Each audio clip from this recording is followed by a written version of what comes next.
ini kamu posting ini. Hotspot. Hotspot.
Cuma 3 menit nih.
Ada Mbak. Dibuka dulu ya. Mbak, sana dulu.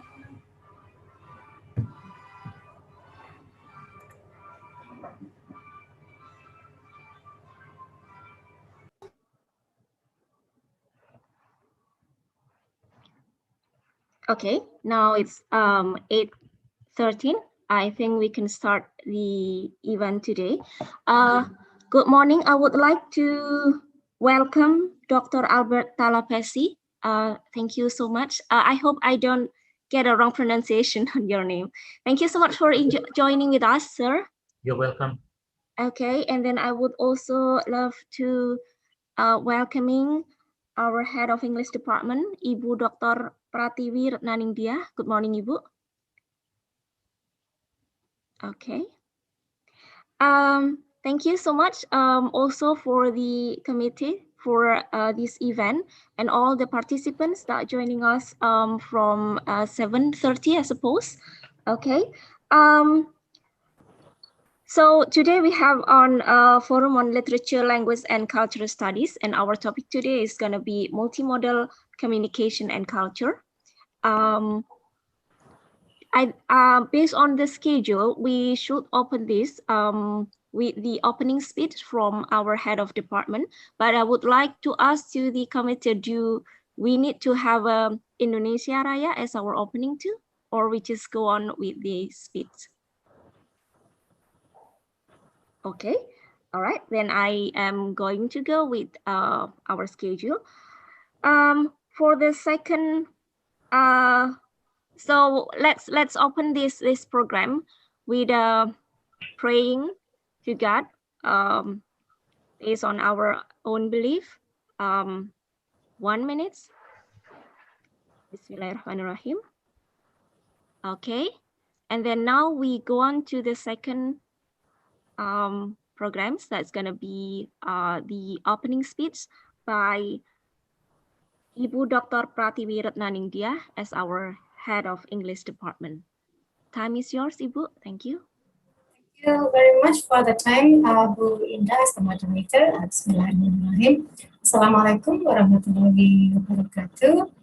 I'd like to welcome, first of all, Pak Dr. Albert Talapesi, and thank you very much, Pak Albert, for agreeing to assist us as the speaker in our academic forum. And also thank you very much, our dearest students of English Literature Study Program and also other participants from outside UNESA. So I'd like to welcome you all to our academic forum called Folilacs. For those who are not yet familiar with Folilacs, so our English department, as we know, has 2 study programs, and each study program also runs its own academic forum. And what we have now is an academic forum, Folilacs, which is the abbreviation of Forum on Folilacs, Forum on Linguistics, Literature, and Cultural Studies. And the idea is for us to have prominent speakers to share any various trends on literature and linguistics and also cultural studies. And multimodality, just to inform you everyone, and also for Albert, multimodality is one of the growing trends that we are currently developing in our study program. We have noticed some students writing on multimodality for their undergraduate thesis and also some academic papers. So we would really like to have new insights from Albert so that we could also develop this in as part of our intellectual engagement. So without further ado, I would like to wish everyone a very fruitful discussion for all participants. Feel free to ask any questions out of your curiosity, because such forum is actually just the perfect space for us to learn more about new stuff from speakers from, of course, outside UNES, and Pak Albert is one of the best that we have in Indonesia. Yeah, so again, thank you very much. I wish you a very fruitful discussion. Back to you, Bu Ida. Assalamualaikum warahmatullahi wabarakatuh. Assalamualaikum warahmatullahi wabarakatuh. Thank you so much, Ibu. So that is going to be, thank you so much for giving us a little bit introduction of what we're going to do today with the topic of multimodal communication. Okay, now it's gonna be the presentation, but before we are going to hear Dr. Albert Talapesi PowerPoint or presentation, I would like to give a little information. So I got the CV here from the committee. So Dr. Albert Talapesi finished his bachelor degree from Universitas Jember or Jember University, and then continue his master degree and his doctoral degree in Macquarie University. He takes applied linguistics for master degree and especially in stylistics. And then for the doctoral degree is this in linguistics, it's also in stylistics. I think without further ado, I would like to give the time to Dr. Albert Talapesi. Bapak Dr. Albert Talapesi, time is yours. Thank you. Well, thanks. First of all, I would like to say thank you to the head of the department, English department, Ibu. Thanks for inviting me. That I can share what I have done so far in dealing with systemic functional linguistics and multimodality. By the way, can you give me a right to share the screen, please, the host? Can I share the screen? Yeah, you already Okay. share screen. Thank you.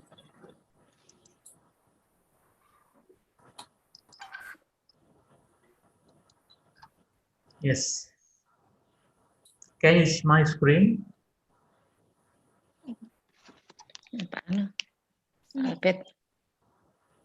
Yes, Pak, clear. Well, Right, sure, probably. yes. Yes, we can see this. Yeah, the committee gave me a topic of multimodal communication and culture. This is me. I'm teaching English department, Faculty of Humanities, Jember University. What I'm going to talk this morning is, first of all, I would like to discuss something very theoretical, and then we move to example of how to do a multimodal analysis based on the various kind of data. Well, those who learned systemic functional linguistics should be familiar with this diagram. It's called stratification, where how systemic functional linguists argue about this concept. So if we look at this diagram, semantic here is the highest level at the language, the semantic system of the language, and then we have lexical grammar and phonology. However, systemic functional linguists also place context above the semantics. The function is a meaning construal. So it is not the property of the language, but the SFL place context just above the semantic. So we read this diagram. Context is realized in semantic. Semantic is realized in lexical grammar. Lexical grammar is realized in phonology, not only phonology. Activity is also graphology. Context and semantics belongs to content plane, and lexical grammar and phonology belongs to expression plane. So what happened here in the lexical grammar? Because there is a pressure above. So Mbak, kalau misalnya mau merekam itu piye, Mbak? So for Kontrol example, apa, Mbak? What happened here, because there is a pressure from semantic and semantic from context. And here on the left, field, tenor, and mode is context variation. And if we go down further, interpersonal, textual, and additional meaning. Interpersonal meanings deal with the relation between subject and finite.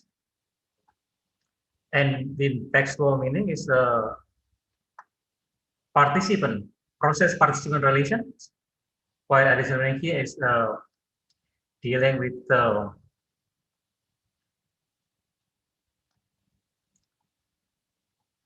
thematic structure, theme, rhyme, and so forth. Something that I guess those who study system linguistics already know this one.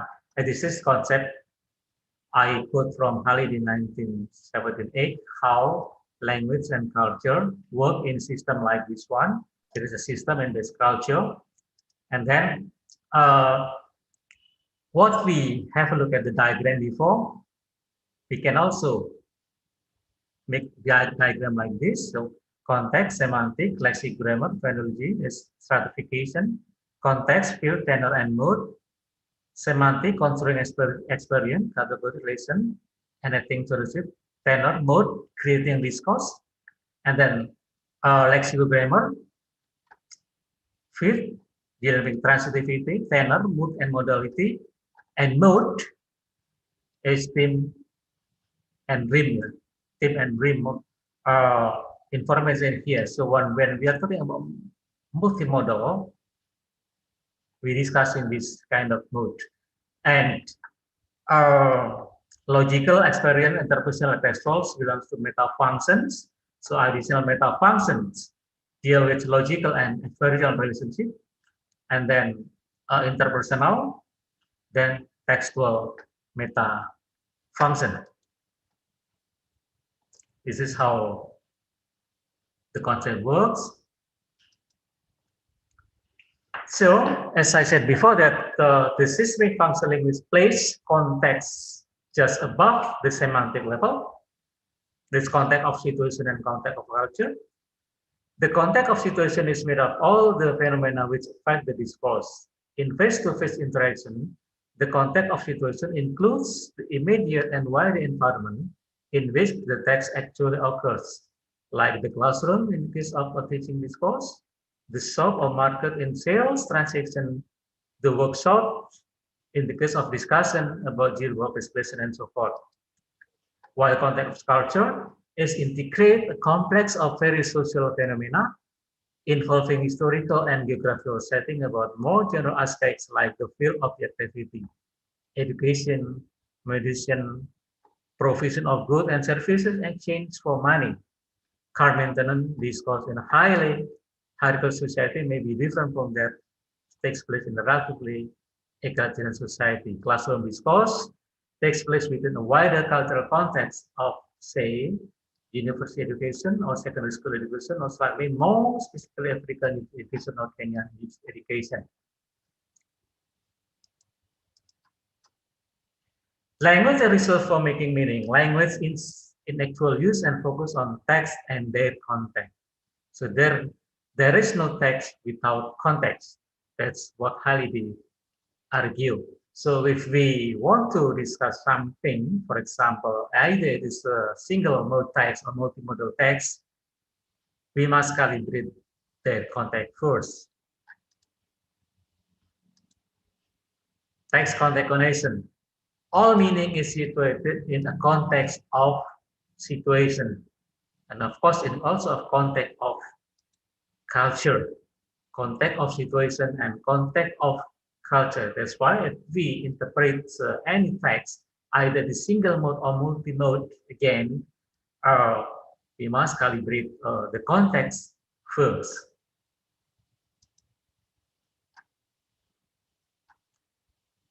About meta function, as I said before, there are three.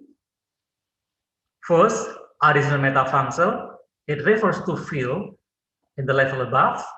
It is the function of considering human experience. It is of reality. Hal ini divides the adversary into logical and experiential metafunction. The logical metafunction refers to the grammatical resources for building up grammatical units into complexes. For example, for combining two or more classes into class complex. Experiential function refers to the grammatical resources in considering the flux of experience to the unit of the class. The additional metafunction reflects to the contextual value of field, that is the nature of social language is implicated. Internal metafunction, it refers to channel in the level above. The intermedial metafunction relates to a text aspect of tenor or interactivity. Like field, channel comprises three common areas: the speaker, writer, persona, social distance, and relative social distance. While textual metafunction mode, the textual metafunction relates to mode, the internal organization, and communicative nature of text. This comprises textual interactivity,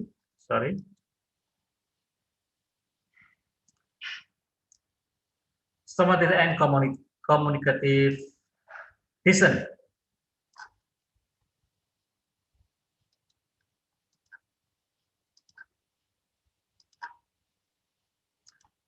So if we draw a diagram, we will have like this one, additional meaning, additional metafunction, meaning about phenomena, things, what's going on, circumstances, participant, process, circumstance. As you may know, there are a type of process from material process, mental process, and so forth. It is influenced by the field of discourse, and then interpersonal metafunction, meaning which expresses speaker attitude and judgment, mood and modality, influenced by tenor of discourse, while textual metafunction, meaning as expressed the relation of language to its environment, verb, context, and situational context, theme, cohesion, influenced by mode of discourse.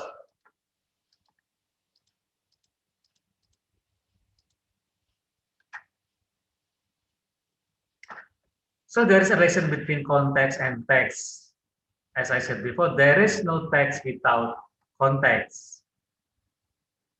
Feels what is going on.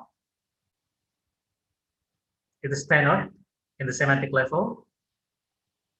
Mood, contextual coherence, additional meaning, interpersonal, additional transitivity, tenor, interpersonal, mood and modality, mood, textual, theme, and cohesion.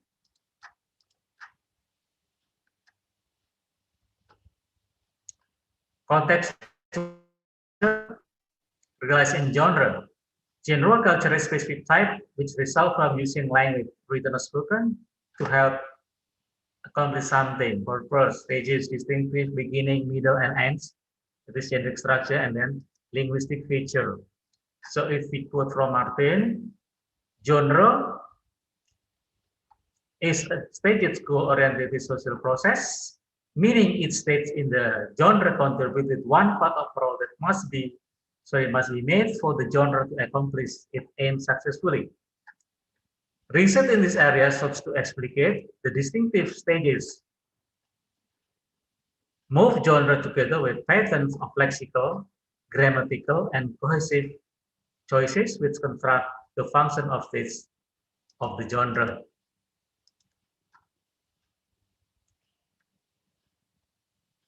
Context of situation. Through the use of the register variable, the combination of field, channel, and mode create the register variation. Even though one of them, for example, fields, there is a deviation on field, there must be register variation. Field, what's going on? Activity focus, object focus, panel, social between those taking part, status of power, agentless role, peer or hierarchy relation, affect degree of like, dislike, connectivity, contact, frequency, duration, and intimacy of social contact. Mode, how language is being used, either it is single mode or multimode. The channel of communication is spoken or written. For example, for the meeting this morning, it's spoken and it is mediated, face-to-face but mediated by using of technology. Language is being used as a mode of action or reflection. From there and then, we can identify type of genre. For example, narrative, the social function to amuse, entertain, and to deal with actual office experiences in different ways. Gender structures, thesis, orientation, evaluation, comprehension, resolution, and realization. And this one is very important. When we deal with a big data, for example, like if we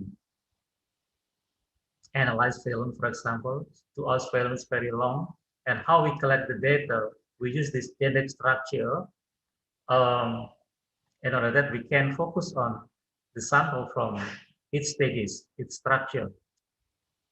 Language features focus on specific participant, use of material process, use rational process, use temporal, conjunction, temporal, circumstance, use past tense, and so forth. And then spoof, recount, it is the type of genre. So every time we deal with genre, after identifying the context, the second step is we identify the generic structure. In order that we can analyze the text well. Now, what about multimodal text? It is called multimodal because there is more than one mode of meaning working together in one single context. So the context must be single, although there are more than one mode of meaning. Text that use multisemiotic modes, it's called multisemiotic, such as language, image, layout, colors, typography, and these modes are integrated in the meaning making of the text. So this must be in one single context. For example, if I take example from film, it is very multimodal. Yeah? There is image, and then colors, sound, soundtrack, dialogue. So there must be multimodal there.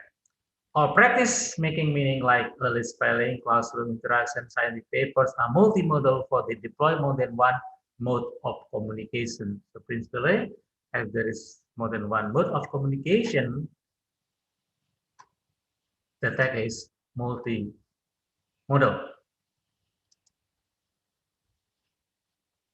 So if we back to communication, writing or print, including typographical element of font size, shape, images, moving and still, dramatic, representational, sound, spoken word music, gesture, movement.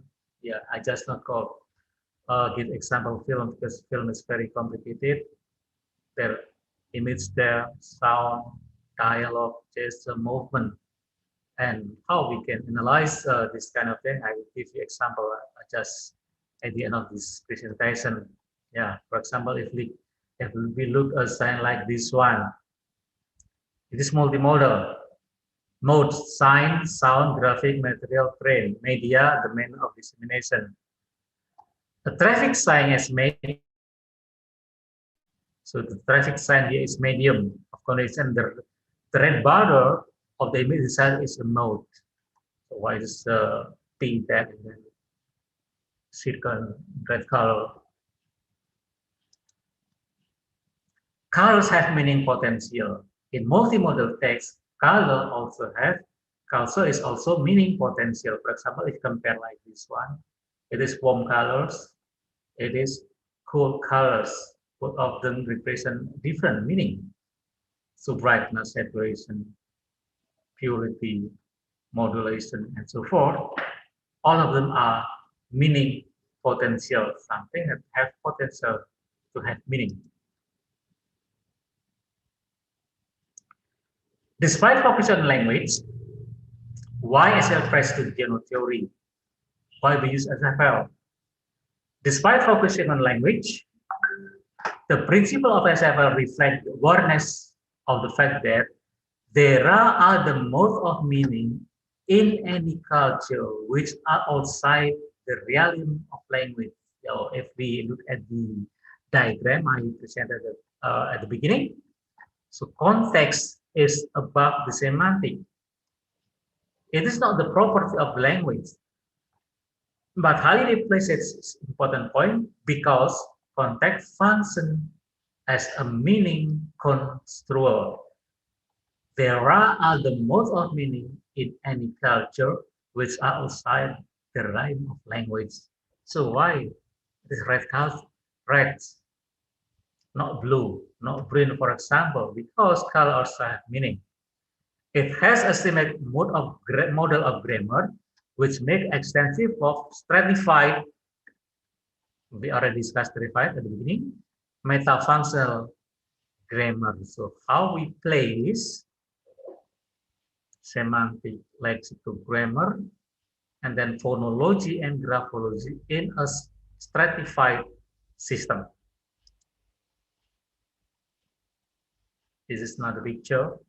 There is contrast, subjectivity, social distance.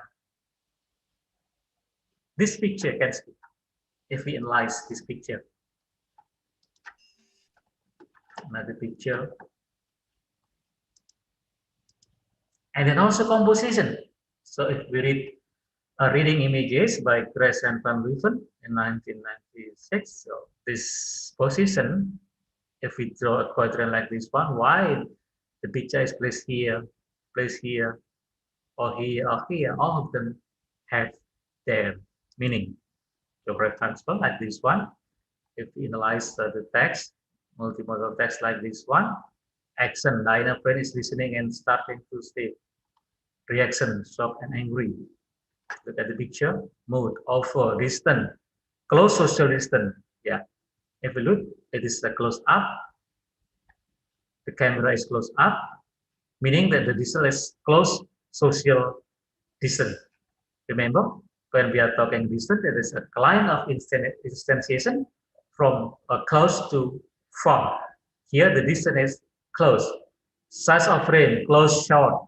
Why this close short, not long short? Because the picture here is salient, informative value. Diana is the center. So if we look at this picture, this is the character expressed in the center. Salient, Diana prints. Salient, because there is a close up, put in the center,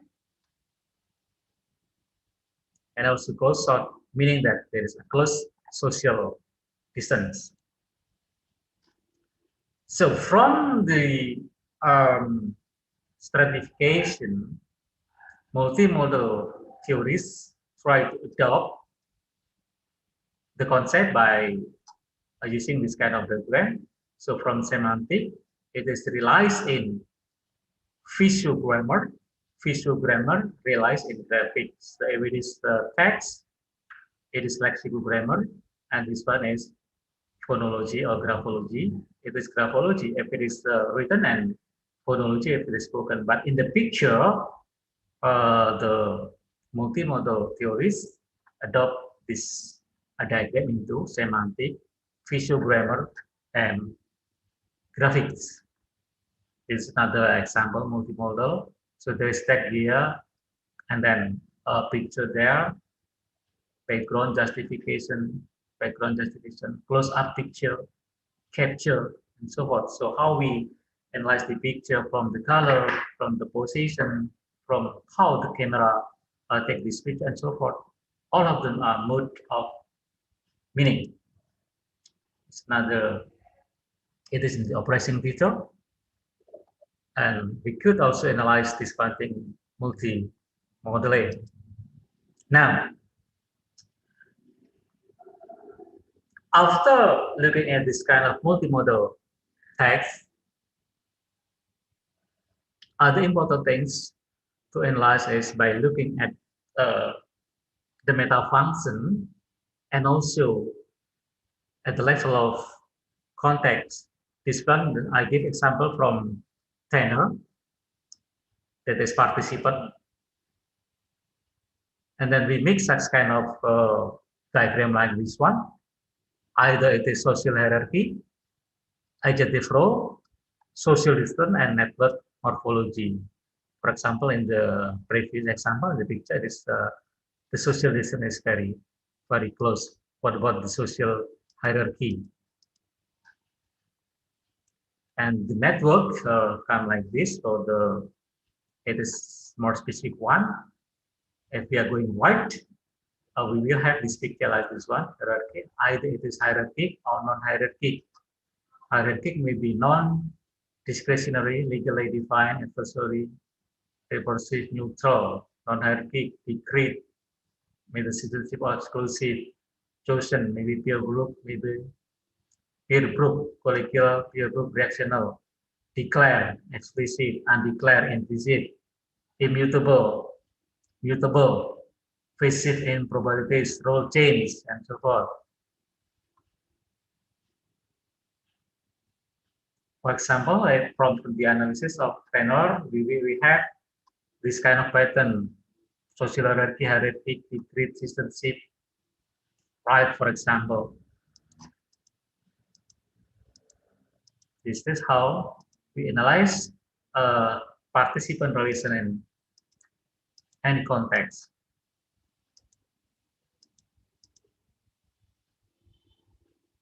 Mutable, immutable, role change, topic change, and then social distance. Maybe multiplex, maybe uniplex, regular, maybe recurrent, perfunctory, identical, incidential, cursory, caudal sharing. Maybe local history in common, no local history in common, cultural capital in common, no cultural capital in common, caudal distinct, maybe strong classification, weak classification, strong framing, weak framing.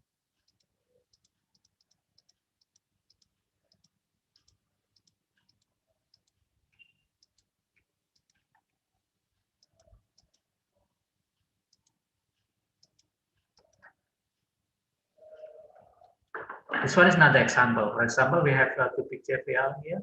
Which ad holds your interest? Which one? The left or the right? Yeah.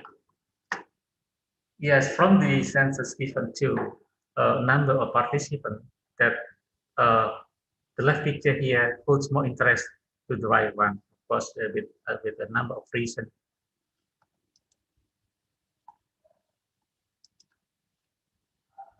Now, this is one example how we dealing with the multimodal text. The first example here is from the advertisement. So after look at carefully at the video, we make frame like this one to analyze what is the camera position, maybe stationary, and then we analyze the text like this one. We can be equal token value, rational process, circumstance, subject, finite, predicator, declarative. This is another example from the advertisement. So we need frames like this one, and then we analyze both the picture and the text. This is how meta function work from additional meaning, participant, actor, process, narrative, interpersonal, camera movement, camera stationary, how many shots are there? Yeah. So meaning that we can analyze any multimodal text by using this kind of framework. I guess that is what I want to say, and I invite the participant to comment on, discuss everything dealing with systemic functional linguistics and multimodal discourse analysis. Thank you.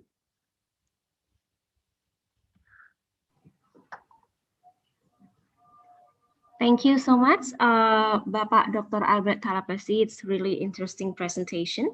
Okay, I would like to invite questions from the participants. the committee perhaps note some questions, or I'm going to open up questions for the participants. If you have any questions, you may directly ask here. Yes, please.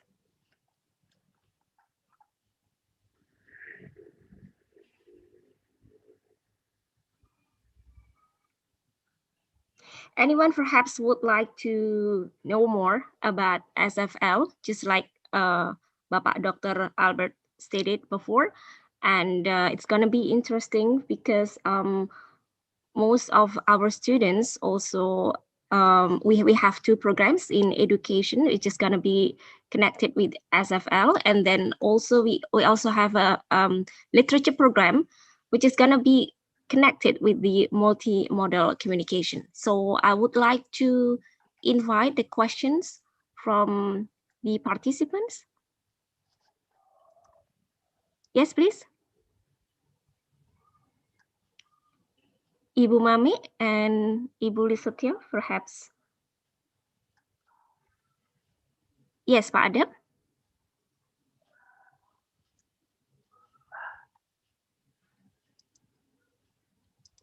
Okay, maybe I can Yeah, okay. further explain about those who are interested in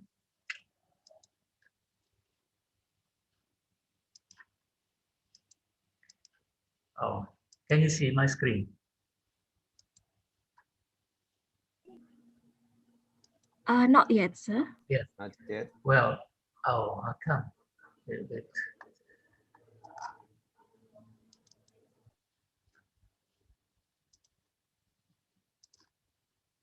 Why stuck? Got stuck ya? Sebentar.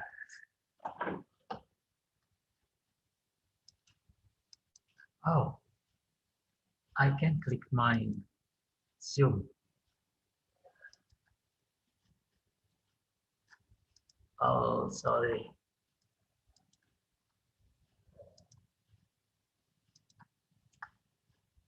Yeah, so maybe I need to explain again about this. Every time we learned about systemic functional linguistics, was familiar with this concept. How we place semantic, lexical grammar, phonology, and graphology in one system is called stratification.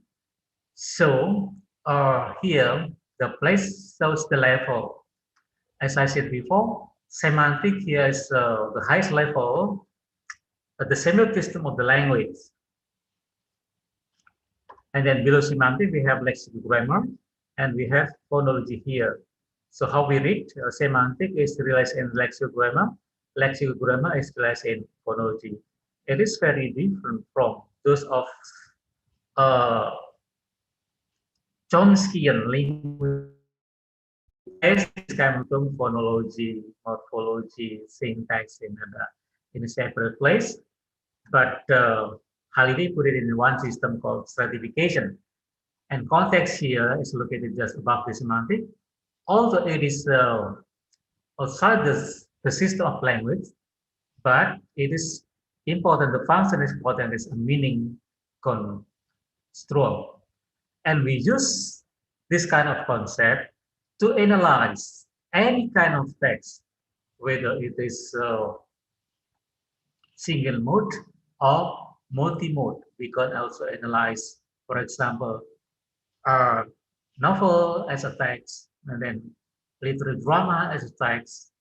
We can also analyze advertisement, film, and so forth by using this kind of text. So while we are discussing about multimodal is located here, the mode. So mode may be single, maybe multimodal. If it's multimodal, we add the concept by using this multimodality that I discussed in the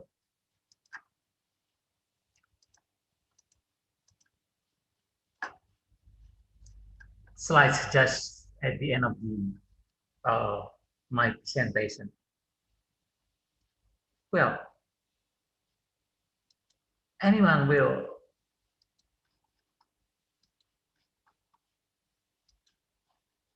discuss about this concept or other thing that I have presented?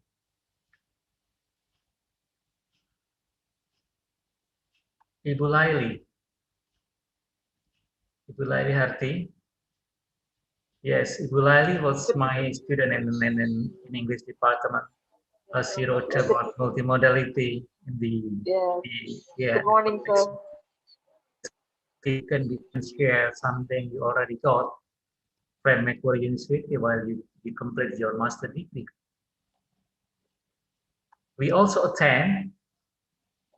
Bulari and I attend the multimodal seminar, I guess in 2017, yeah, at Malomon True. In University. Wollongong, yeah. Yeah, In Wollongong. well, Ali, you say something about this one? Um, Actually, sir, I want to ask something that still within the theme of our today's agenda, that is multimodality, communication, and culture. My Yeah, question will be, I know that your research interest is in Banyuwangi culture, local culture, yeah, right? And can you please share with us about how to analyze that culture through multimodality lens? yeah. Well, when we bring in this text into the culture, we start from here, context of culture and context of situation.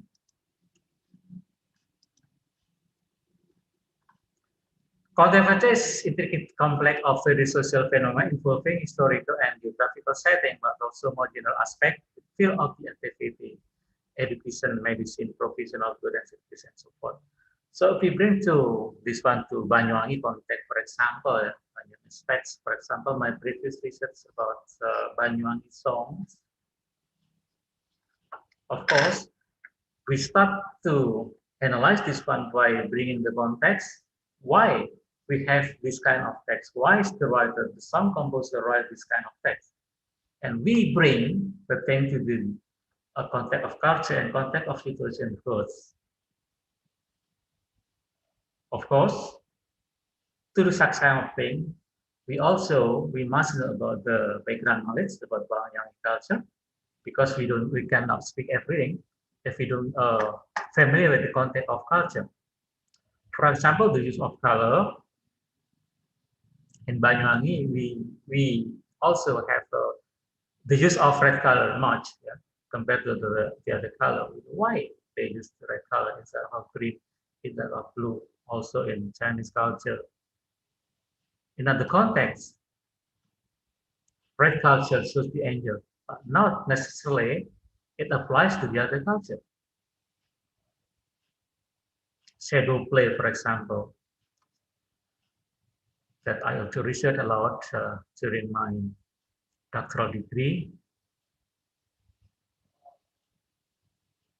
There is a semantic change from time to time because from time to time the spectacle is getting less and less.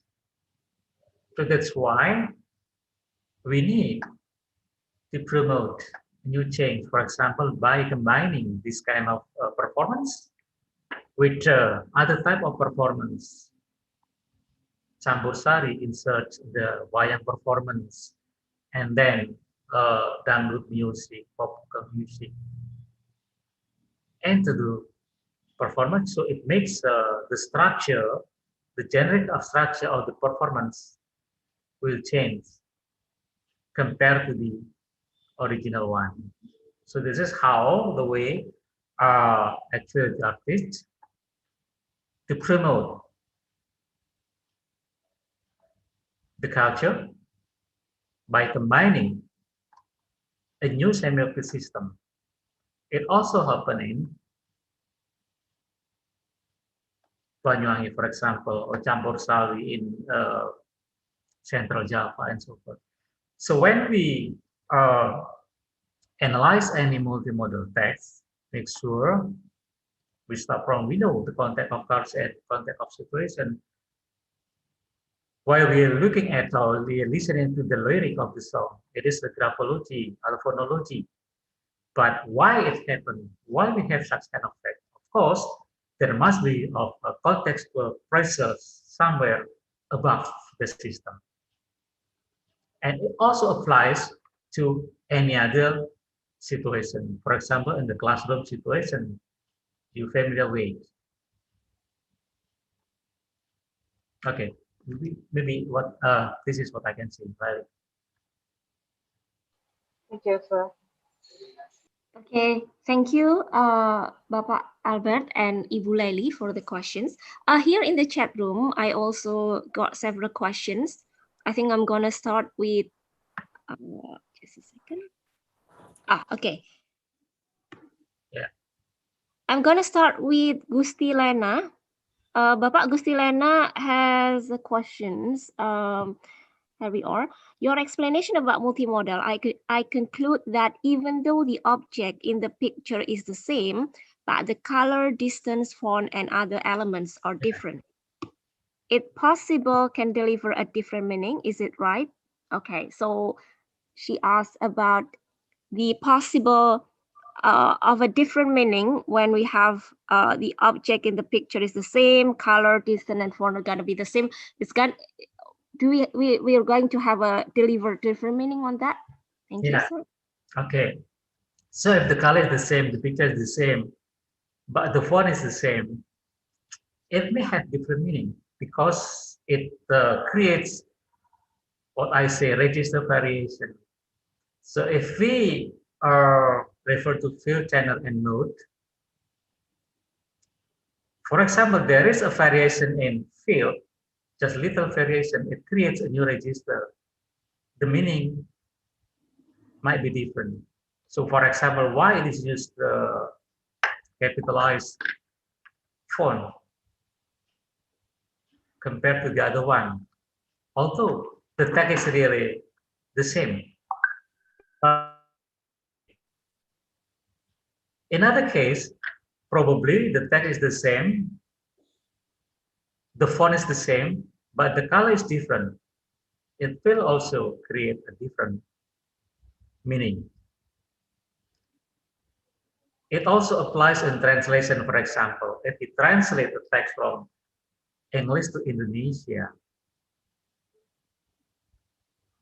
if we don't calibrate the register, the translation will be different from the original one. It is the extreme example. If this happens, it's really a new register.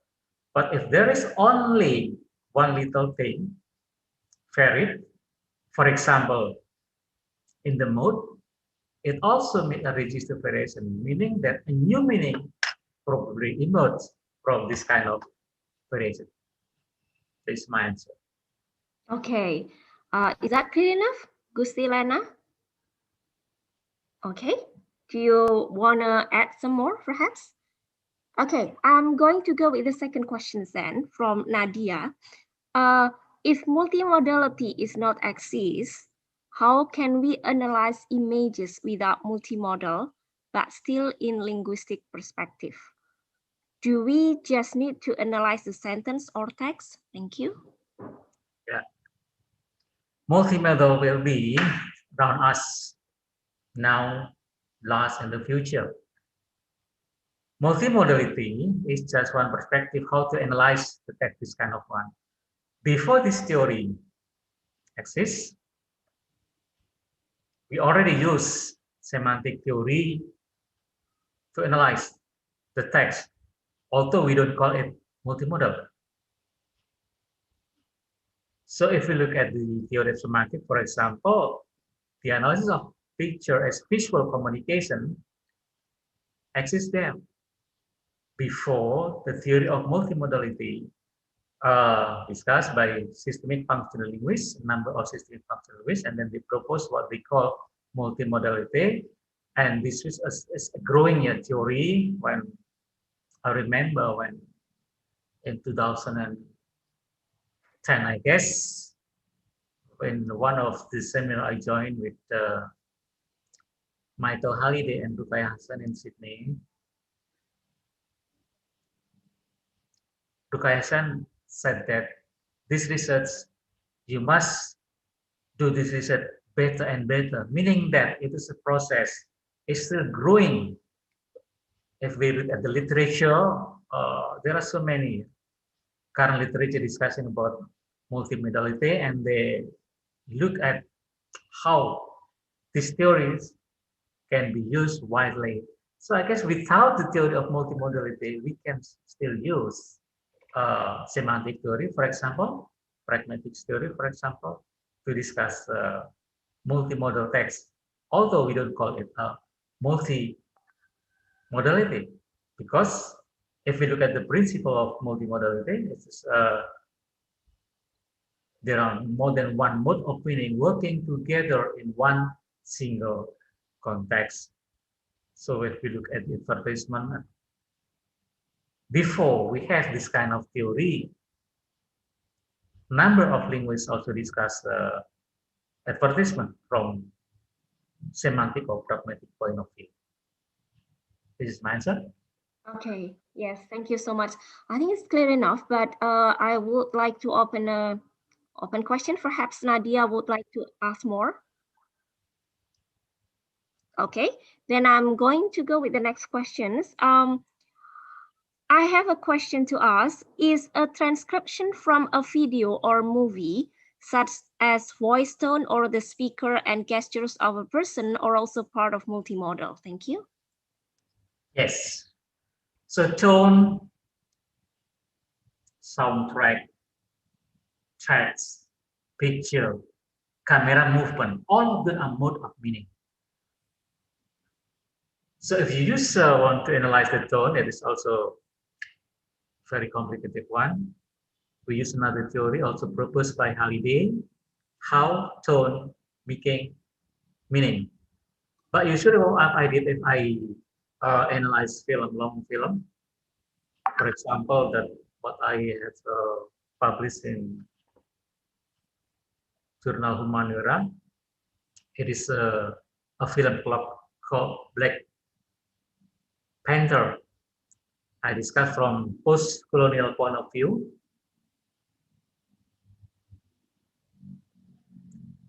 It is a 2 hours film, I guess, long.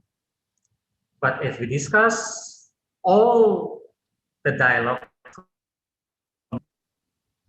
it seems that it is impossible to discuss all the dialogue. And then how we choose the data, how we collect the data. I use generic structure. So every text must have its own structure. Some people call it narrative structure, discourse structure, while Halliday and Hassan call it a generic structure. So from the structure, from the element, and then we chose the sample of dialogue and also the picture to analyze.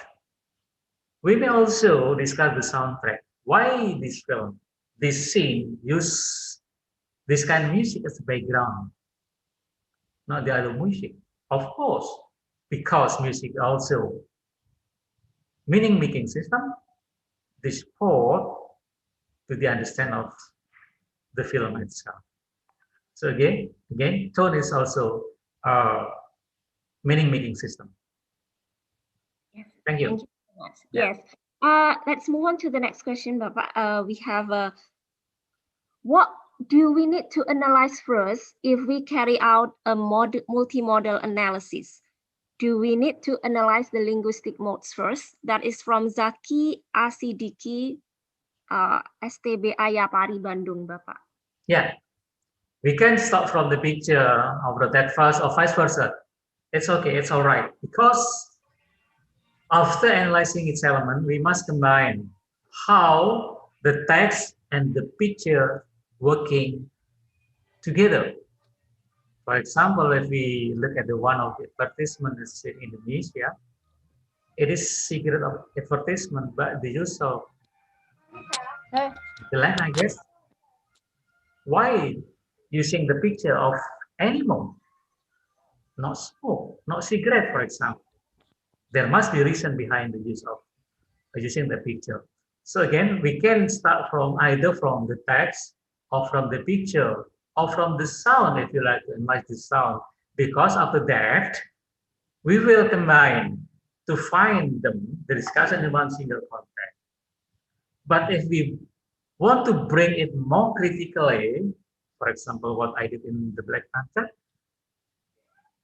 I bring the analysis to the critical discourse analysis. I call it multimodal critical discourse analysis. At that time, I use one of the model of critical discourse analysis. So I use the step of CDA because there are so many theories also in CDA. Make sure which theories are using, and then we analyze our finding at the level of text, at the level of the model to bring them into a critical discourse analysis. Yeah. Yeah. Okay. Thank you so much. I think it's clear enough. Hmm.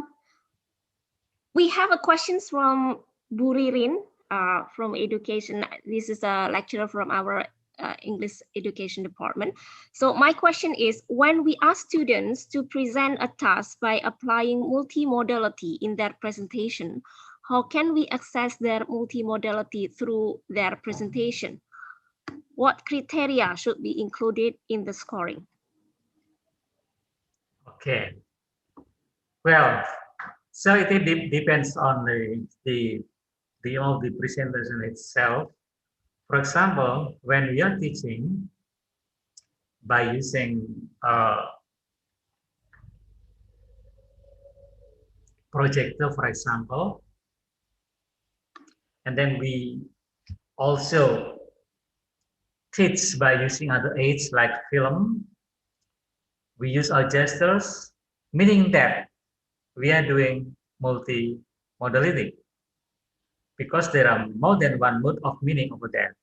So if I ask to how to evaluate the student presentation, yeah, we can make the criteria, for example, the use of aids like projector, movie gesture, visual gesture, or any other aids that support to one single context, one single meaning, or to the aim of the presentation itself. For example, if the students asked to present the concept theory about Norman Fairclough critical discourse analysis, for example, a student may present without any aids, but the student may also present by using diagrams, by using animation, for example, which all of them contribute to the one single meaning. Of course, the impact would be different if we use without if we present without any help by using any aids, and the result will be different if we are aids by such kind of teaching equipment. I guess we can also calibrate, we make a criteria how to assess such kind of presentation. Okay, maybe this is my answer. Yeah. Okay. We also have from Kurniawati, Erlangga University, as we can understand about culture, which is subjective, depending on what people are used to or understand. Okay. The question is how we connect or gain the meaning. How we connect? Sorry. How we connect? Sorry, but I need the. Okay. How we connect or how we can connect or gain the meaning between the modes, but the intersemiotic logic would vary I think this is would vary from one another. Yeah. Okay. Yeah. Is it clear? It is. Yeah. Is it clear? Yeah. Okay. Yeah. That's why when we are defining the context, we must know the background first. I give example to the Black Panther again. The background is somewhere in Africa. Although it is used the imagination country called Rwanda, but we know it is somewhere in Africa. Africa is a post-colonial country. But in the film, it is described as an advanced nation, meaning that there is a kind of critique here from the West to the post-colonial countries. Of course, it varies. When we are interpreting the right color, for example, of course, we cannot bring our own culture to interpret the text. We must know the background, we must know the context. What the context of situation, what the context of culture the text is, because it will drive us to interpret the context and will know the background, and so we cannot adjust the culture by using ours. I hope my answer will help you. Pak Adam, would you like to ask the questions directly? And I also invite for other participants, if you do not have time to chat in the chat box, and then you would like to ask directly to the to our keynote speaker, that's going to be okay. Yes, please, Pak Adam. Thank you, Winda. Good morning, Mr. Albert. Albert. Good morning, Pak. It's actually another question, sir. It's kind of maybe because we are a linguistics major, and what made me interesting about your explanation, you explained about color. I made one article about Madrid's color, sir. If I'm not mistaken, it was in 2010. And then I remember this kind of this article wrote by me because I a little bit offense by Palmer's statement. Yeah. Where Palmer in semantics in his books, where this this color manifestations related with the culture. Yeah. So at that time,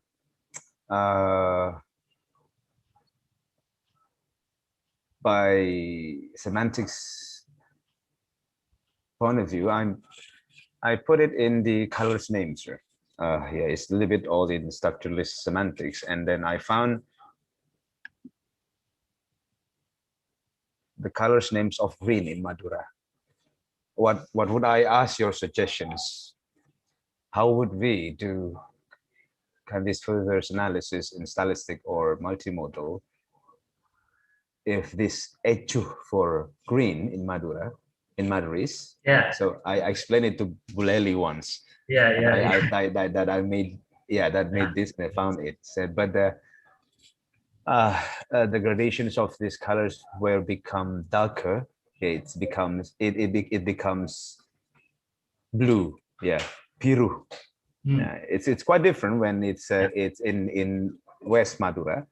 But in East Madura they call it blue. For blue.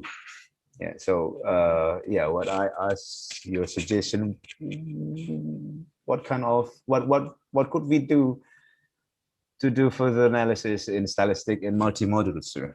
Of course, by using SFL. Thank you, Mr. Albert. You mentioned about Palmer. Yes.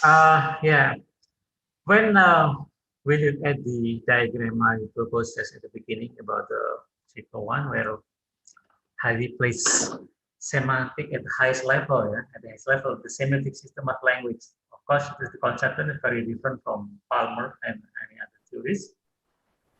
So we have meaning there because there is a contextual pressure about the green color. What is it? Biru and Biru. Biru. Biru. Biru. There must be different ways written from different area. Of course, why they use this kind of concept meaning? Because there is a contextual pressure about.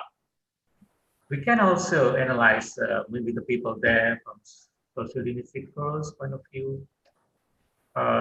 Maybe there is influence of other culture, for example. So everything within the semantic, also the semantic variation of there at the level of semantic, there must be different contextual pressures about. So at the time of realization and the semantic, the concept is different. And also at the level of phonology, they pronounce differently. This is how the system works. So at the expression frame, if it is spoken, meaning that's a level of phonology, why it is spoken differently? Because we receive different contextual pressure, although the meaning is closely related. I guess we can start like this kind of thing.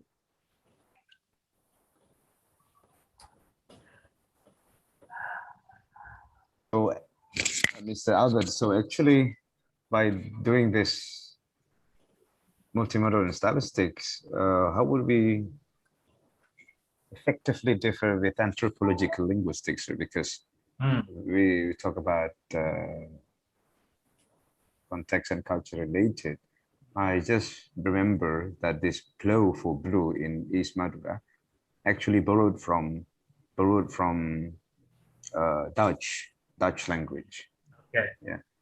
It means even in our country nowadays, still the research of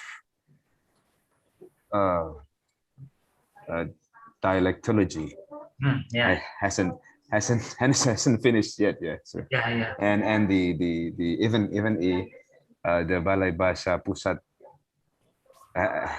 hasn't shared the language map, ya peta bahasa, that done, if I'm not mistaken, it was in 2012 or 2013. Yes, so yeah. So how would we have this such a kind of language map and culture context where we can also do and make any further social research easier, much easier, sir? Yeah, related with anthropological linguistic differ with stylistic and multimodal. Thank you, Mr. Albert. Yeah, so I also have a little experience when I supervise my master's student about names and naming. Yeah, it is in Lamongan. So what is called, there is a district called Sugio. It means that it is a hope that they hope that the people over there will be suge, rich. And also, so we can try, we bring this kind of thing from anthropological linguistic point of view, and we try to argue about that, and we're still doing that, and we hope we will know the result in short time. So I guess, what have you done about dialectology? Maybe you can also further research this kind of thing. Also, my colleague here in Jember also how to make a map of Osing language, because in Banyuwangi, the Osing ancient language actually centered just some location in certain location. But if we move to the west, for example, in the border between Banyuwangi and Jember, there is no Osing there because Madras culture is very dominant. Yes. But to the east and also the agriculture and so forth. So I guess it's also interesting. Yes, sir. When we make a language map here, also we know that some language that already disappear in the eastern part of Indonesia, like in Nusa Tenggara Timur, there is one language that the speaker is there is only one left, and then we don't know the future. Yeah, if the person is that maybe we don't have any kind of language. That's why in Nusa Tenggara Timur there is mass to speak in their dialect in certain case. Even in the office, they should speak their own local language. It is one of the way for the government to preserve the local languages. Yeah, we can discuss later. Yeah. That you also we research almost the similar thing about the. Yes, Mr. Albert. Thank you. Thank you so much. Yes, thank you, Pak Adam. So I think you can discuss further for this one. I would like to open another questions for the participants, or Bu Prativi would like to ask something perhaps? Thank you, Bu Ida, for the invitation. So, Pak Albert, allow me to also address some probably comments, not necessarily a question. So I'm originally from literature, but now my current field is in cultural studies. Yeah. I'm actually a big fan of borrowing theories from other disciplines, including linguistics, and that's how I came to embrace literacy studies, new literacy studies, in which we talk about literacy not as skills, reading skills, writing skills, but more as social practice. And I see, the more I've read about multimodality, the more I feel very much closer to to cultural studies. So perhaps I'd like to begin with uh, I'd like to share what I've been doing in my classes and also my research. So in my position as a person in literature and cultural studies, I've been attempting to encourage my students, those who are under my supervision, to write about literacy as a topic in analyzing literature. So I remember I've had a student who wrote about multimodal literacy practices in a novel by, I forget the name of the author, but it's The Namesake. So this student wrote about how one character develops her joy of reading and writing, and how she tries to keep her old identity as an Indian female when she already moves to America. So she is in between two identities. So now you begin to see the connection. This person, this Indian female, the way she tries to hold on to her old identity as an Indian while in America is by using all the spices, boom, boom, boom, boom, the magazines, the dances, the songs from India that can remind her of her old identity. So I call this multimodal literacy practices because the topic or the theme here is actually about, the joy of reading and writing, but also the challenges of keeping your old identity while embracing your new identity. So I think we need to encourage, students, S1, S2, and S3 to develop new topics using, approaches, as you said, you use post-colonial approach. I'm very familiar with in literature, but we can use SFL, multimodal semiotic approach, as one of the methods. And I'm really into it. If we could also work together to encourage everybody, to put different fields together so that it could become a very good academic collaboration. I'd like to have your comments on this one. Yeah, that's very good, Bu. So when we are talking about theory, so we can use, when we are discussing about cultural studies also borrow a lot of theory from linguistics. For example, from Susio, and then from Babas, and also Edward Said, Orientalism, also from Michel Foucault, and so forth. When I teach my students, I also do this kind of approach. For example, in my class called Multimodal Discourse Analysis, I also introduce them with such kind of critical theories. Also, we have here in English department in Jember a subject called critical theories, where over there in this subject, students are introduced to many critical theories like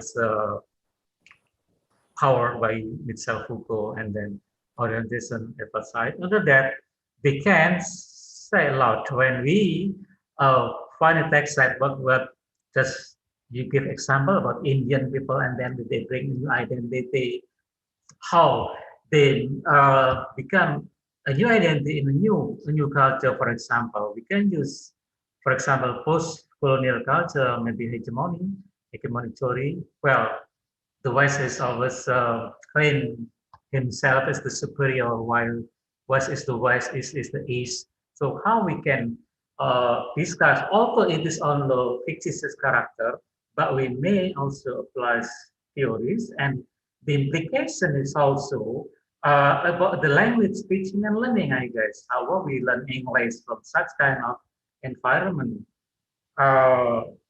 By using of a multi ethnicity. There is many people over there.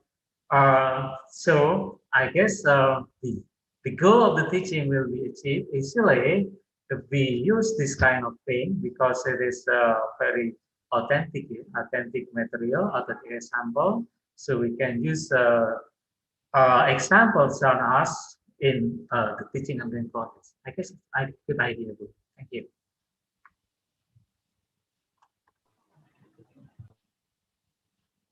Your speaker is unmute. Okay. It's still unmute, Ibu. Okay. Yeah, thank you very much, Pak Albert, for the encouragement. Yeah, let's on doing this. Sure, thank you.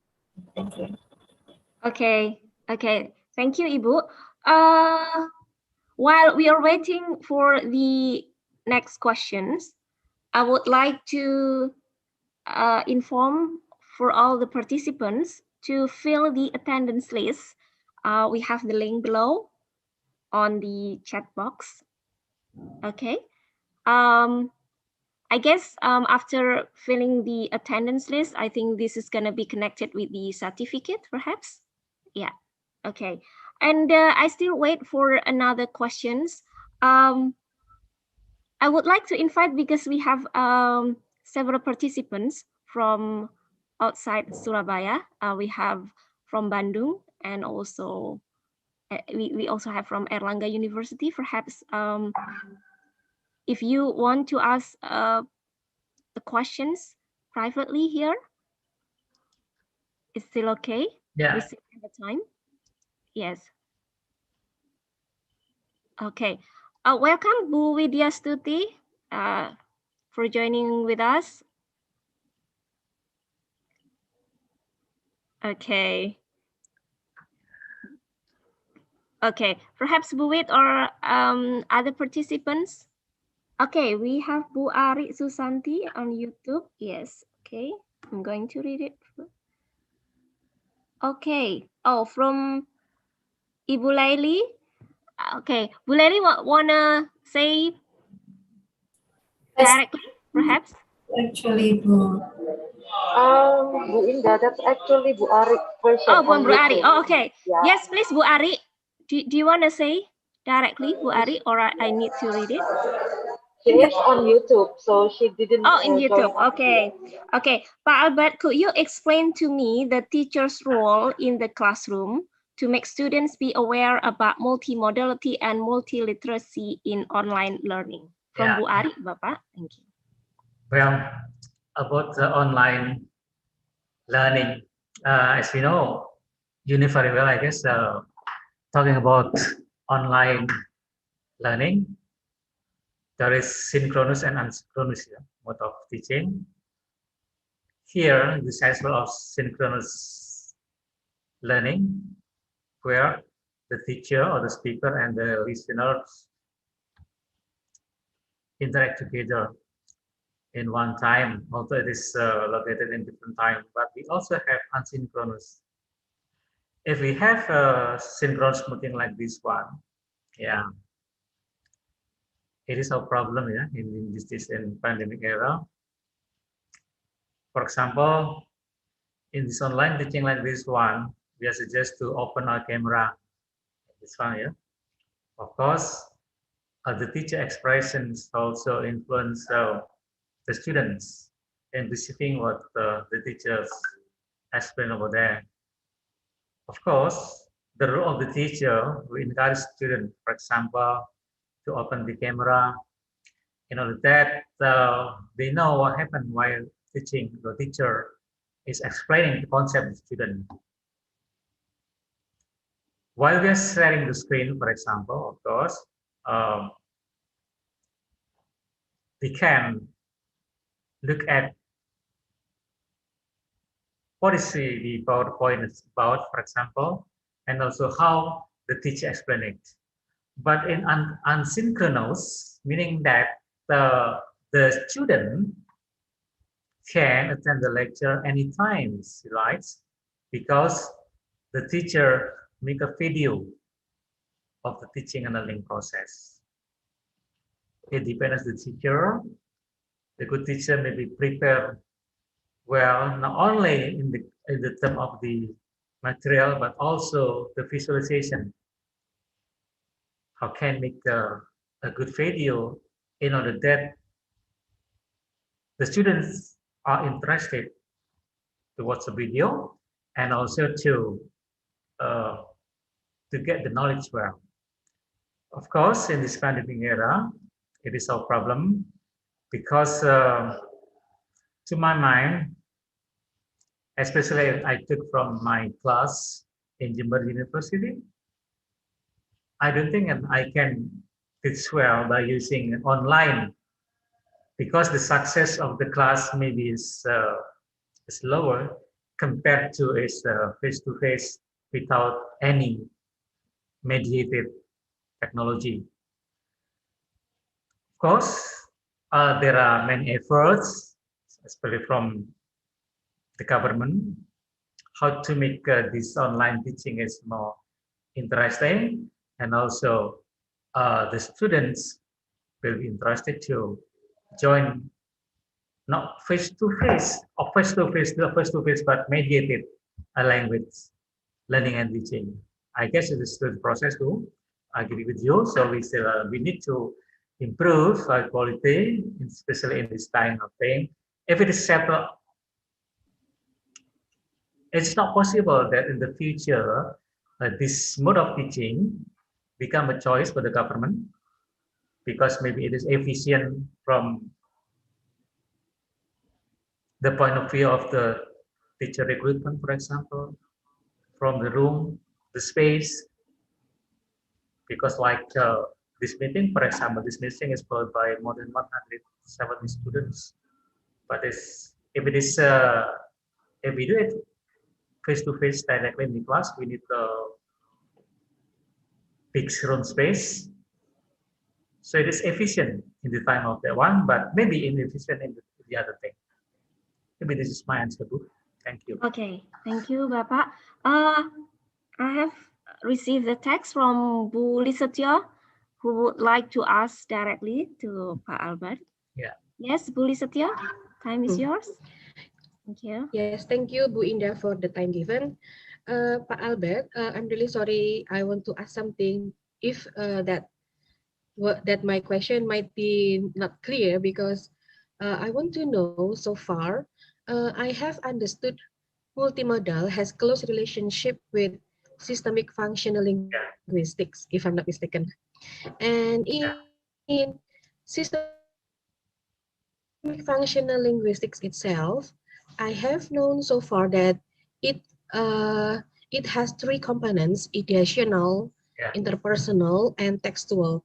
What I want to know from these three components, which one has close relationship with pragmatics? I mean, frankly speaking, that actually my research interest so far is in pragmatics. So, is it possible if I can connect it with SFL? But I'm not sure in which part that I can connect it with with ideational or with interpersonal or with textual.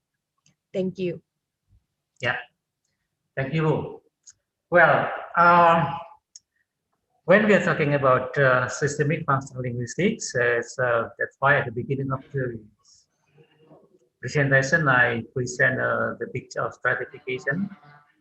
So context is above, and then below context is semantic, and then lexicogrammar and phonology and graphology. So we are talking about metafunction, textual, additional, and relational. It means that we are talking about lexicogrammar at the level of lexicogrammar. Pragmatic is just above there. It is at the semantic level. So pragmatic is over there. You can use either by using semantic theories or using pragmatic theories. If you're working with SFL itself actually is pragmatics because the meaning making is choice. Halidi says meaning is a choice. So what we choose, why we choose the meaning, like pragmatic statement may be understood as imperative. It also happens in functional linguistics because we calibrate the interpersonal meaning behind the sentence may be different with what actually happened. So I guess if you use SFL, just use SFL. But if you use the concept of pragmatic, just do that. Because as I said before, SFL itself is actually pragmatic in terms of meaning. I remember is what Rukaya Hassan said just at the beginning when I followed her presentation. The title is pragmatic. He said, actually there is no pragmatic, meaning that SFL itself, working in the concept like pragmatics. This is the answer. Thank you. Thank you. Thank you very much, Pak Albert. Thank you very much, Bu Listetio. Welcome, Pak Hoiri. I see Pak Hoiri just joining with us. Would you love to ask some questions, Pak Hoiri? Or perhaps Bu Widya Stuti from Linguistics and Literature Department?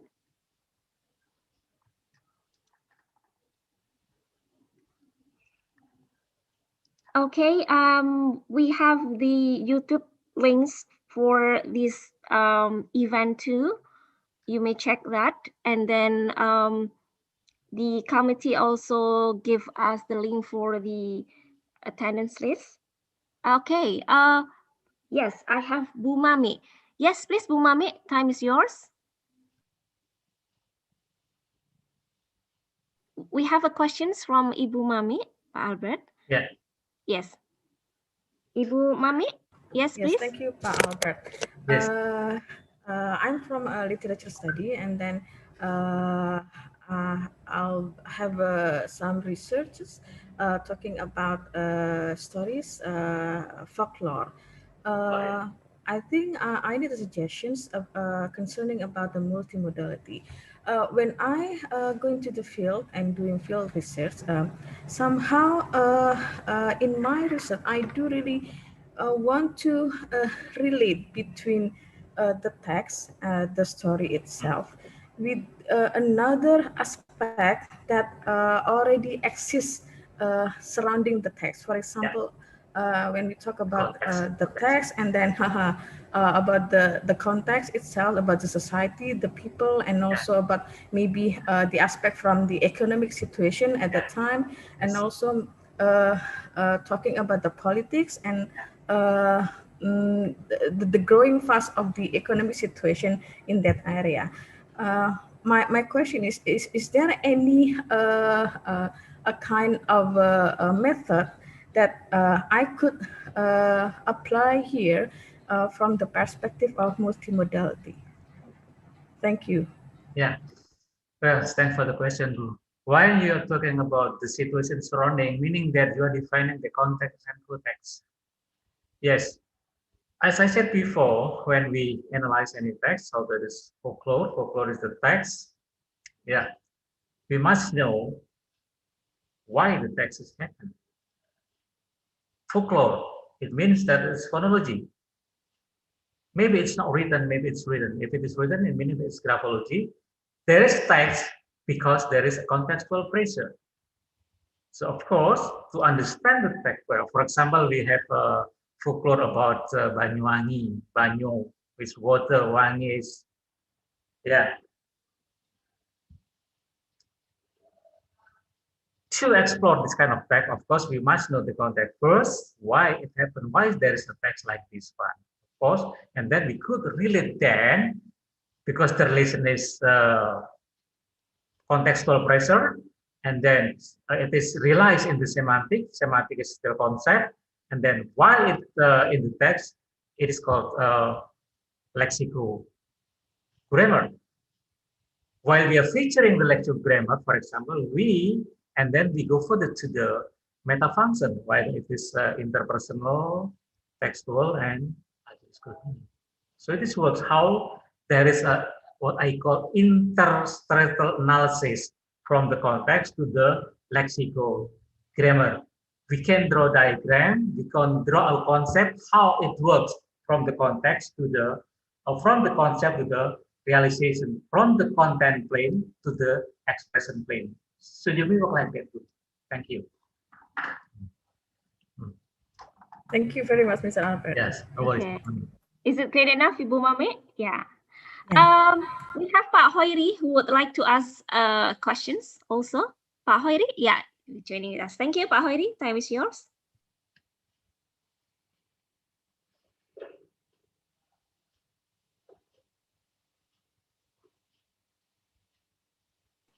Sorry, still unmute. Good morning, Pak Albert. Good morning, Pak. Yeah, okay. Thank you very much for the time given to me. My concern is in literacy, Pak. Yeah. Okay, and right now I have been with several groups of teacher writers. Yeah, teacher writers. Yeah, from elementary school, junior high school, senior high school. Yeah, they are united in the WhatsApp groups. Yeah, and they have produced their books, anthologies, and also their own books. Yeah. Okay. And they have been also having their discussions and also sharing their experiences in writing their books also. Sometimes I also ask them to write books on their literacy practices. Yeah. Okay. I wonder that might be opportunities or chances for research concerning teacher writers in their writings, and also in their discussion. Perhaps you have some suggestions for that. Okay. Yeah. What perhaps perhaps the most publicable most publicable topics to be taken for study in this case. Can you Yeah. suggest perhaps? Yeah. Yeah, I guess your research has potential to publish widely because you are dealing with writing of a book. Am I right? Yeah. Yeah, Yes, right. because it varies from elementary to the higher level.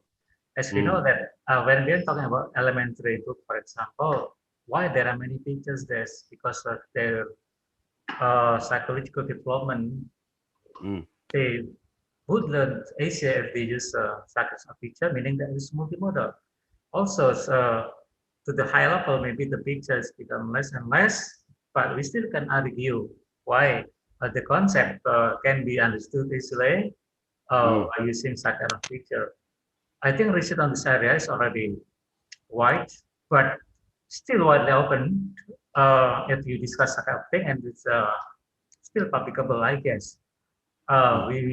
We may insert a new insight, for example, by using such kind of a new argument, because like picture book, for example, there are so many research on the picture books, but why we need this kind of thing to teach elementary student to teach how the difficult concept.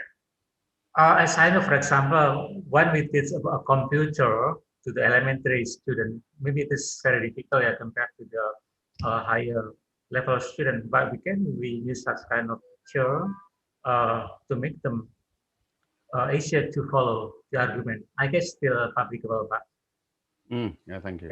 Yeah. Yeah.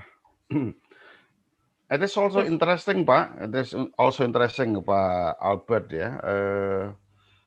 In a discussion, and one group, in a seminar, perhaps one, two, perhaps 1 month ago, yeah, if not mistaken, I joined the seminar also, and also this fits to my experience in the class. The one of my classes, yeah, that actually my students also were interested in the books containing pictures, lah. Yeah. Containing pictures. Yes. It means that multimodality exists in this. Yeah. Yes. Sure. While teachers and also articles and journal, no pictures are available. That is, Yeah. Yeah. in the discussion, I see that I said perhaps possible to socialize that the books right now should be written, plus pictures here and there. Yeah. Yeah, well, I think. Yes. Yeah. Okay, okay. Can you give comments more about that? Yeah, maybe you may make a small research with your students comparing how the books without picture and book with picture, which one is easier to understand. I guess it's also interesting to know. So in the future, maybe the difficult concept, for example, must be identified as kind of picture in order that the student may understand the concept easier. I guess like this one, Pak. Yes. Yeah. Thank you, Pak. You're welcome, Pak. Thank you so much, Pak Hoiri. I think we still have 15 minutes more, so I would like to invite more questions from the participants.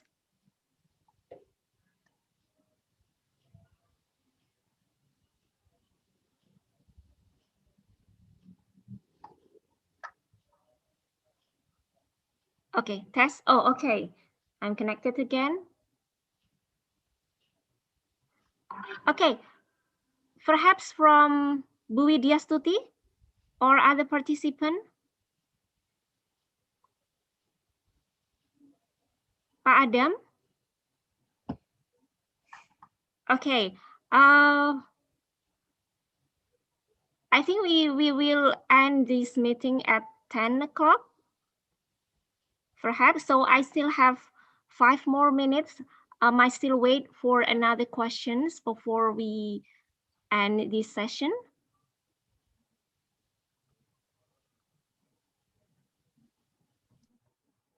Just a second, Pak Albert. I will check to the chat box. Perhaps we will have another questions here. Bu Ida, perhaps just one very quick question. Yes, please, Bu. Albert, if you would kindly share with us the current studies that students from Universitas Jember have been doing, especially those that are related to multimodality. Thank you. I think it's important for our students who are read their scriptsy. Thank you. Right now, I'm supervising S1 degree student in writing multimedia. I guess more than 10 students. The topic varies from linguistics, and then from post-colonial, and then power in discourse varies. And the data are multimodal because they take from film, they took from advertisement. For example, that one that I have finished discussing expertise about Starbucks Cafe.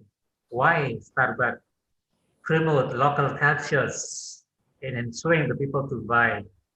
So they promote also Sumatran Cafe, Java Cafe in the advertisement. Of course, this we can look at this kind of thing from post-colonial study because Indonesia is one of the post-colonial country. And also about other advertisement about Nike product, why they use the black people, why they use people using hijab, and they promote their product. Again, this is kind of negotiation between our post-colonial countries, the West and the East. So how they can still continue to communicate with their colonial country by buying the product. So I encourage students to look at this kind of thing critically. Yes, not all students can do this kind of thing, but a number of students, I can still a lot of students can do this kind of thing. Because as I said before in my presentation, we can bring also this concept of multimodality to the higher level. It is we look at the data critically by using critical discourse analysis, and we call it multimodal critical discourse analysis. We combine from critical studies, maybe from Norman Kirkhope, from John Pandy, from Ruth Wodak, to work together with multimodality and systemic functional linguistics. And it was already proven that systemic functional linguistics can work together with critical discourse studies.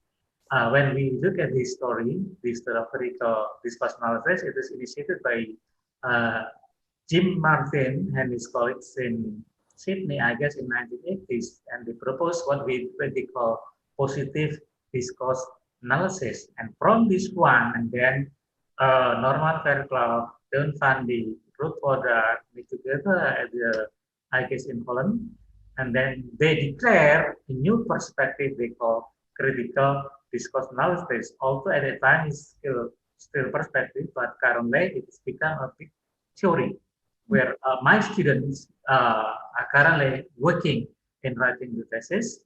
We also offer the English department as an elective unit, a critical discourse analysis, and also multimodal discourse analysis. So I guess the interest of students to enroll this subject is quite high. For example, in my multimodal class, there are 43 students, and in my critical discourse analysis class, there are more than 20 students, meaning that among the 100 students, maybe 20% of them like to discuss about critical studies. This thing can also bring in terms of literary studies. For example, if you look at the novel, the drama, episode story, we can also use critical theories to discuss about literature. So while we are talking about cultural studies, it is mixed. The theories mix, linguistic come there, literature come there, politics come there. Moreover, if we are discussing about critical theories like CDA, it is linguistic enough. Linguistic is alone is not enough because we must also combine with other critical theories like maybe we can use Michel Foucault, we can use Edward Said Oralism, we can use Baba's theories and other figures to combine into one single analysis. I think like this one too. Yes, but Albert, I couldn't agree more, and that's been one of my dreams to have the thesis co-supervised by both, the advisors from literature.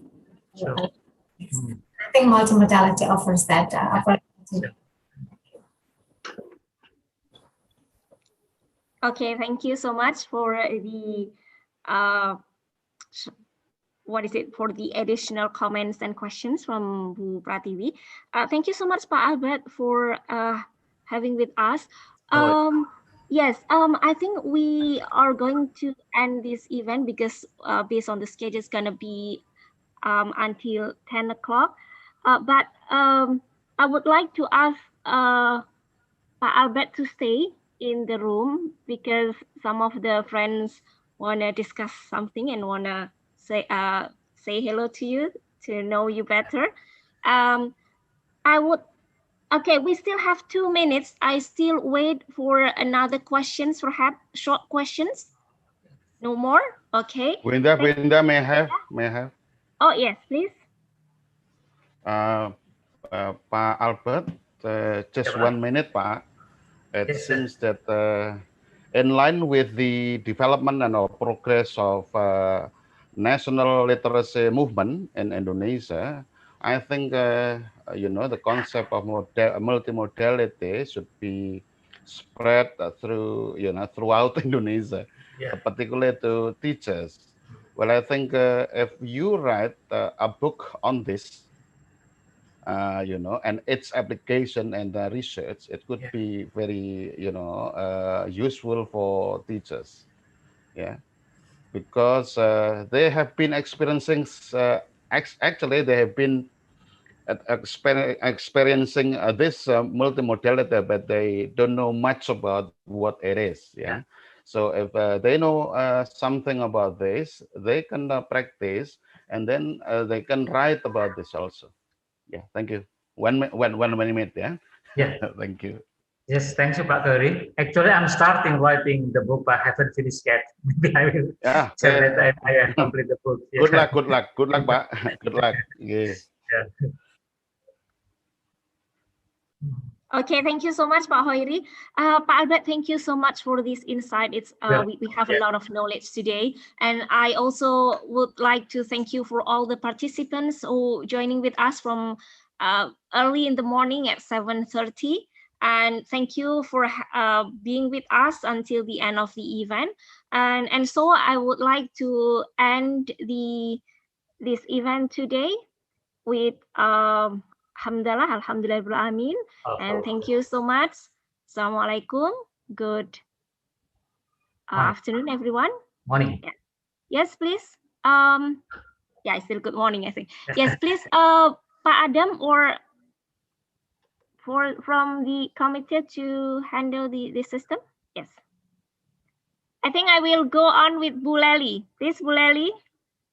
Okay, so everyone, you may leave the room, but please for colleagues from Universitas Jember and also probably some alumni from Universitas Jember, you can stay and have a little chat with Mr. Albert. And thank you very much for your interest in today's Folilacs. Suaranya nih ya. Yeah, I think okay. Bu Lisatya, perhaps you, as the head of this committee, perhaps you wanna handle this one. Yes, Okay. Pak Albert, ya, ini sudah dengan kita sendiri, or we still have participants here? Oh, I think we still have participants here. Pak Adam, could you do something on this? Participants here. Yes. Yeah. Yeah. Yes, please, Bu Lisatya. I think I'm done with this. Bu Lisatya and Pak Adam, could you help me?